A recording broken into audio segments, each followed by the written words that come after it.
So this story is called Why Mosquitoes Buzz in People's Ears.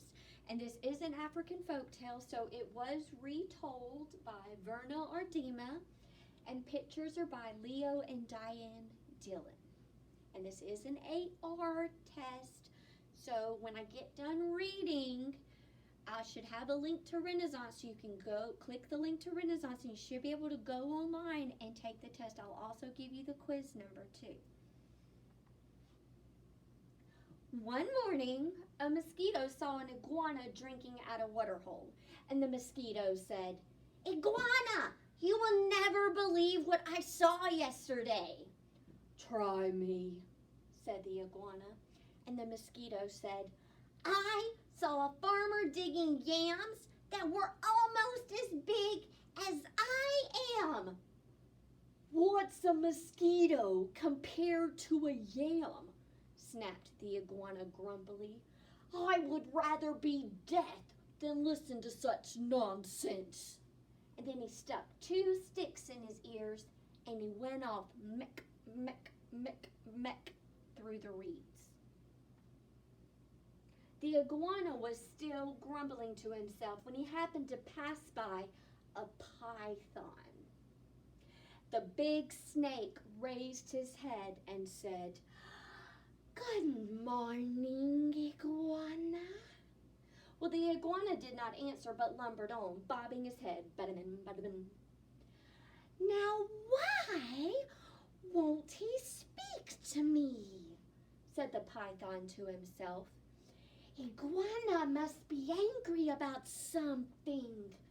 I'm afraid he is plotting some mischief against me." He began looking for somewhere to hide, and the first likely place he found was a rabbit hole, and in he went. Well, when the rabbit saw the big snake coming into her burrow, she was terrified, and she scurried out to her back way, and she bounded crick, crick, crick across the clearing. Well, the crow saw the rabbit running for her life, and he flew into the forest crying, "Caw, caw, caw!" It was his duty to spread the alarm in case of danger. Well, a monkey heard the crow, and he was sure that some dangerous beast was prowling nearby. And so he began screeching and leaping killy-willy through the trees to help warn the other animals. Well, as the monkey was crashing through the treetops, he happened to land on a dead limb, and it broke and fell on an owl's nest, killing one of the owlets. Well, Mother Owl was not at home, for though she usually hunted only in the night, this morning she was still out searching for one more tidbit to satisfy her hungry babies. And when she returned to the nest, she found one of them dead. And her other children told her that the monkey had killed it. All that day and all that night, she sat in her tree. So sad, so sad, so sad. Now it was Mother Owl who woke the sun each day so that the dawn could come. But this time, when she should have hooted for the sun, she did not do it. And the night grew longer and longer, and the animals of the forest knew it was lasting much too long, and they feared that the sun would never come back. Well, at last, King Lion called a meeting of the animals, and they came and sat down, pim, pim, pim, around a council fire. Mother Owl did not come, so the antelope was sent to fetch her. When she arrived, King Lion asked, "Mother Owl, why have you not called the sun? The night has lasted long, long, long, and everyone is worried."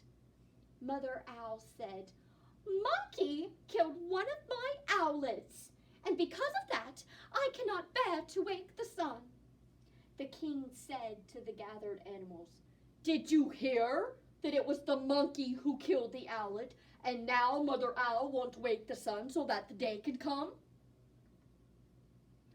Then King Lion called the monkey, and he came before him, nervously glancing from side to side. Ring, ring, ring, ring. "Monkey," said the king, "why did you kill one of Mother Owl's babies?" "Oh, King," said the monkey, "it was the crow's fault. He was calling and calling to warn us of danger, and I went leaping through the trees to help, and a limb broke under me, and it fell on the owl's nest." The king said to the council, "So it was the crow who alarmed the monkey who killed the owlet, and now Mother Owl won't wake the sun so that the day can come?" Then the king called for the crow, and that big bird came flapping up, and he said, "King Lion, it was the rabbit's fault. I saw her running for her life in the daytime. And wasn't that enough reason to spread an alarm?" The king nodded his head and said to the council, "So it was the rabbit who startled the crow who alarmed the monkey who killed the owlet, and now Mother Owl won't wake the sun so that the day can come?" Then King Lion called the rabbit, and the timid little creature stood before him, one trembling paw drawn up uncertainly. "Rabbit," cried the king, "why did you break a law of nature and go running in the daytime?" "Oh, King, it was the python's fault. I was in my house minding my own business when that big snake came in and chased me out." The king said to the council, "So it was the python who scared the rabbit, who startled the crow, who alarmed the monkey, who killed the owlet, and now Mother Owl won't wake the sun so that the day can come?" King Lion called the python, who came slithering past the other animals. "But King," he cried, "it was the iguana's fault. He wouldn't speak to me, and I thought he was plotting some mischief against me. And when I crawled into the rabbit's hole, I was only trying to hide." The king said to the council, "So it was the iguana who frightened the python, who scared the rabbit, who startled the crow, who alarmed the monkey, who killed the owlet, and now Mother Owl won't wake the sun so that the day can come?" Now the iguana was not at the meeting, for he had not heard the summons, and the antelope was sent to fetch him. And all the animals laughed when they saw the iguana coming, badamin, badamin, with the sticks still stuck in his ears. King Lion pulled out the sticks, prip, prip, and then he asked, "Iguana, what evil have you been plotting against the python?" None at all," cried the iguana. "Python is my friend." "Well, then why wouldn't you say good morning to me?" demanded the snake. "Well, I didn't hear you or even see you," said the iguana. "Mosquito told me such a big lie, I couldn't bear to listen to it, so I put sticks in my ears." Laughed the lion.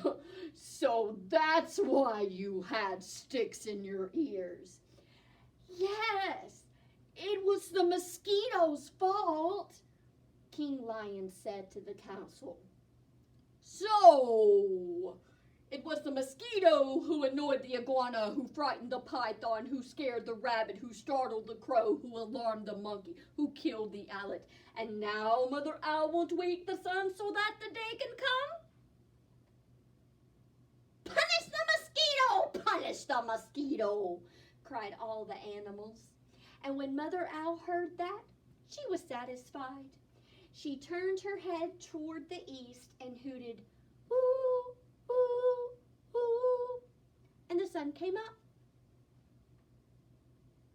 Meanwhile, the mosquito had listened to it all from a nearby bush, and she crept under a curly leaf, and was never found and brought before the council. But because of this, the mosquito has a guilty conscience. To this day, she goes about whining in people's ears. Zzz, is everyone still angry at me? Zzz, is everyone still angry at me?